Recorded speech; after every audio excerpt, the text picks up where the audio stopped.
press on, that I may know him. He's looking forward when he shall know the Lord as he is known, face to face. But everyone who has that hope in him, he does the same right now. Lord, I want to know you more and more right now. I mean, what woman is engaged to a man that doesn't want to know more intimacy right now before that wedding day? What miner comes into a gold mine and is satisfied with the first day's haul? No, he wants more and more right now. Paul says that I may know him. Now keep in mind, we're talking about pressing on from what? Paul, didn't you know the Lord? Oh yes. But I want to know him more. Didn't you have the power of the resurrection? Yes, I want more. The power of the resurrection, he was always talking about this power. The kingdom of God does not consist in words, but in power. I labor, striving according to his power, which mighty works in me. Power of the resurrection to overcome sin. You see, when an airplane, when it loses power, it starts going down. The gravity starts overtaking it and the plane goes down. When the power comes back, then it's able to overcome the force, the pull of gravity. Same way with sin, with lust, with that old depravity that remains in us. Power of the resurrection. Paul says, that's what I need. That's what I long for. That's what I press on for. Yes, right now. The power to say yes and the power to say no. The power to keep my mouth shut. The power to not retaliate, not take into account a wrong suffered. The power to control my mind, my mental thought. The power to get out of bed, to study the Bible, rise up and pray. You know, it is ridiculous, isn't it, for us to pray, Lord, lead me not into temptation, and then turn right around and put ourselves in the place of temptation. Paul, what did you press on with? With what attitude?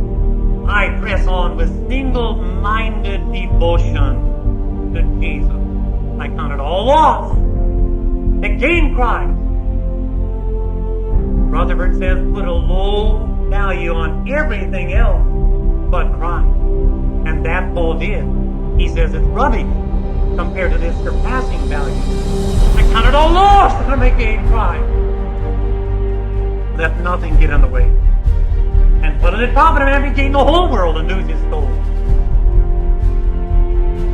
We ought to be gripped with the realization that we're not there yet. We haven't made it to heaven yet. We still got ground to take. We've still got a race to run. We've come this far, but we can't look back at other runners. We can't look back at the ground we've covered. You're sure to be hindered or destroyed.